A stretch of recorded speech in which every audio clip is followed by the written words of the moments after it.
વાળાય નથી ને સાંભળવા વાળાય નથી. એવી આપણી ઉત્તર ગુજરાતની આ ભાભરની સાહેબ એક સત્ય ઘટનાનો પ્રસંગ કહી અને આ દીકરીને અહીંથી રજૂ કરવી છે. સાંભળજો, આ ભાભરની ભૂમિ છે કેવી. આ દીપક જોશી જે ગામમાં પ્રોગ્રામ કરવા જાય ત્યાં એ જ ગામની વાત કરે છે.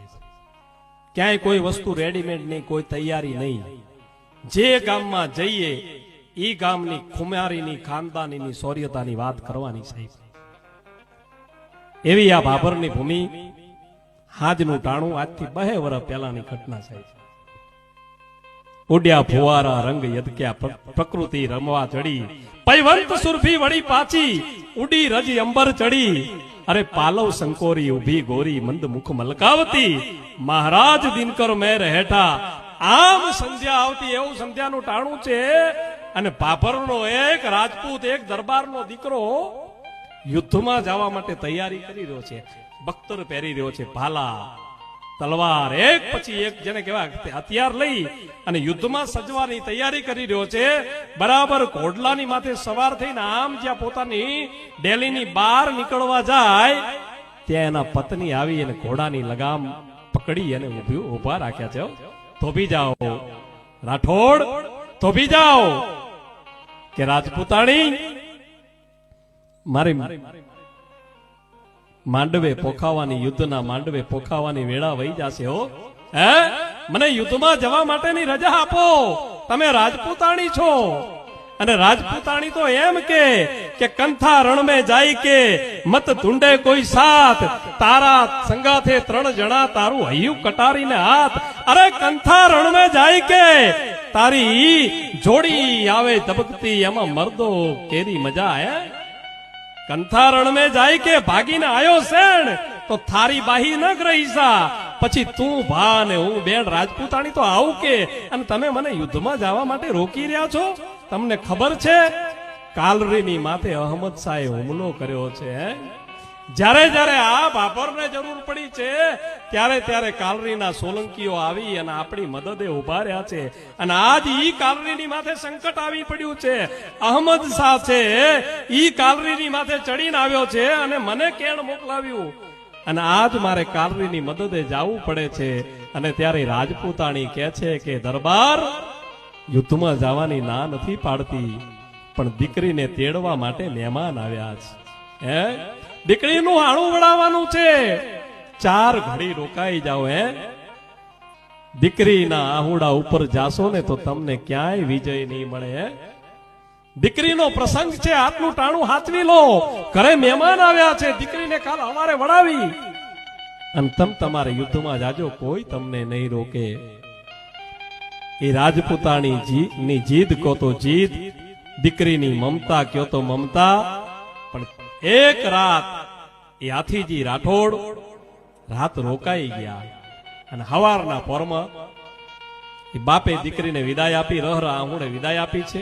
મહેમાનો રવાના થઈ ગયા. આ ફરી પાછા યુદ્ધમાં સવાર સજ્જ થઈ અને 50 ઘોડેસવારની સાથે આ ભાભરનો હાથીજી રાઠોડ યુદ્ધમાં જવા માટે નીકળ્યો છે સાહેબ. બાગડતા ધમા, બાગડતા ધમા, બાગડતા ધમા, બાગડતા ધમા ધમા ધમા કરતી ઘોડલી છે. એ તેરવાડા ને વિનતા કાંકરેજ અને ચુવાડ પરગણાના કાલરીમાં આવી અને જ્યાં ઘોડા ઉભા રહ્યા સાહેબ, 50 જેટલા અસવારો છે, પણ જ્યાં ઘોડા આવીને ઉભા રહ્યા ત્યાં દ્રશ્ય જોયું તો માથા વગરના ધડ પડ્યા છે, ધડ વગરના માથા રખડે છે સાહેબ. સુનકાર આખું કાલરી શમશાન જેવું પાસે છે. ચારે બાજુ લોહીના ખાબોચિયા દેખાય છે અને એની માથે ગીધડા છે, જેને કહેવાય કે માંસના લોચા લઈ અને ચકર ચકર ચકર ચકરી મારી રહ્યા છે. અને ચારે બાજુ શમશાન જેવું વાતાવરણ છે. અને જ્યાં સાહેબ કાલરીના દરબાર ગઢ આમું દ્રશ્ય કરે ને ત્યાં જે કુકડ ધ્રજવાળો સોલંકીનો જે નેજો ફરકતો તો એની જગ્યાએ ચાંદ તારાવાળા ઇસ્લામના નેજાને જોયો, અહમદ શાહના નેજાને જોયો સાહેબ. અને આય હાથીજીને થઈ ગયું કે ઓહો હો હો હો, હું તો સરગાપુરની સીડીના પગથિયા ચૂકી ગયો. હે, કે સરગાપુરની સીડીના પગથિયા ચૂકી ગયો. હવે શું, કેટલું મોડું થઈ ગયું. હે, મોતના માંડવે પોખાયા વગર હવે હું પાછો વળીશ.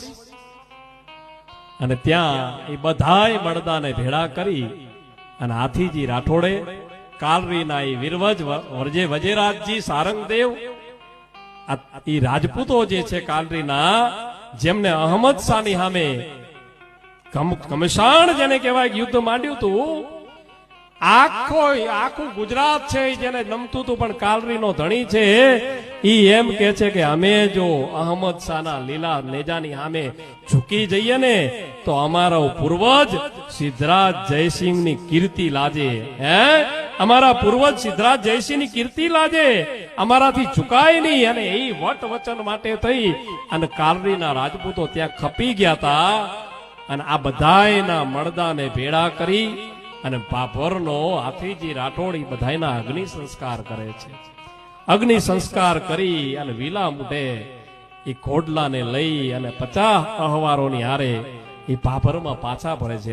વાર્તા હવે શરૂ થાય છે સાહેબ. ભાભરમાં પાછો ફર્યો અને ત્યાં એના ભાયાતને કીધું કે મોકમ સંગ ઘોડા ઉભા રાખો, કે ભાભરનું પાદર આવી ગયું. કે આ મને ખબર છે, પણ હવે ભાભરના આ જે પાદર છે ને, ભાભરની પવિત્ર ભૂમિ, એની માથે મારા અમંગળ પગલા મારે પાડવા નથી. હવે મારા અમંગળ પગલા છે ને એ ભાભરની શેરીઓને અજવાળી નહીં શકે, કારણ કે હું મોતના ટાણા ચૂક્યો છું. અસ્ત્રી જાતના કહેવાથી મેં પારઠના પગલા ભર્યા છે. હવે મારા જે આ પગલા છે ને એ ભાભરની શેરીઓને નહીં અજવાળે. હવે તો ચિતા ખડકો મારે અહીંયા બળીને ભસ્મ થઈ જવું છે. હું મોતના ટાણા ચૂક્યો છું, હવે ચિતા ખડકો મારે અહીંયા બળીને ભસ્મ થઈ જવું છે. અને કહેવાય છે કે હાથીજી રાઠોડ ભાભરનો રાજવી ચિતાએ ચડે છે. જ્યાં ખબર પડી ને ત્યાં તો હજારોની મેદની ધીરે ધીરે ધીરે વાત વાયુ વેગે બસ પ્રસરી ગઈ અને હજારોની મેદની આ ભાભરમાં પાદરમાં ભેગી થઈ હતી. અને આ સાહેબ નેક ટેક ને વચનની ટેક માટે થઈ અને આ રાજપૂત સાહેબ ચિતાએ ચડવા માટે તૈયાર થયો. અબીન ગુલાલની છોડી ઉડે છે, ઢોલ ને ત્રાસાના સુરો સંભળાય છે. જય ભવાની, જય અંબે, જય ભવાની, જય અંબેના નારાની વચ્ચે આ ભાભરના પાદરમાં 2 ચિતાઓ ભળભળ બળતી હતી. એ 2 ચિતાઓમાં એક ચિતા ભાભરના રાજવી હાથીજી રાઠોડની હતી અને બીજી ચિતા એમના ધર્મ પત્નીની હતી. સાહેબ આવી કથાઓ છે, આવી કથાઓ છે. અને હું જ્યાં જઉં ને ત્યાં એ જ ગામની વાત કરું છું. અને અહીંથી જે કવિતા રજૂ થાય ને એ પણ મારી લખેલી કવિતાઓ હોય છે સાહેબ. એ કોઈની નહીં, આ પોતાનો માલ વેચવા વાળો કલાકાર છે સાહેબ, કોઈની નહીં. આ યુવાનોએ તાળી પાડીને એટલે કહું, યુવાનોને ક્રિકેટ બહુ ગમે છે, પણ મેં ક્રિકેટ ઉપર કવિતા બનાવી. સાંભળજો કેવી કવિતા ક્રિકેટ ઉપર. કે ભાવિ ભારતનું બેકાર, ભાવિ ભારતનું બેકાર, યુવાનો બન્યા બેકાર. મેચમાં થાય જીત કે હાર, સટોડિયા રમવા તૈયાર. ચોગા છક્કાની બૂમો પાડે, વિકેટ પડે ત્યાં તાળી પાડે. ચોગા છક્કાની બૂમો પાડે, વિકેટ પડે ત્યાં તાળી પાડે. પણ એમને ખબર નથી કે ખરા મરદ તો સરહદ માથે, ખરા મરદ તો સરહદ માથે એ જાગે ને તમને સુવાડે. અરે વાહ વાહ તો સૈનિકની કરાય, ક્રિકેટરોથી કાઈ ન થાય.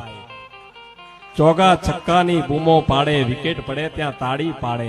પણ એમને ખબર નથી આની પાછળ સટ્ટા રમાતા હોય, ત્યારે એમને ખબર નથી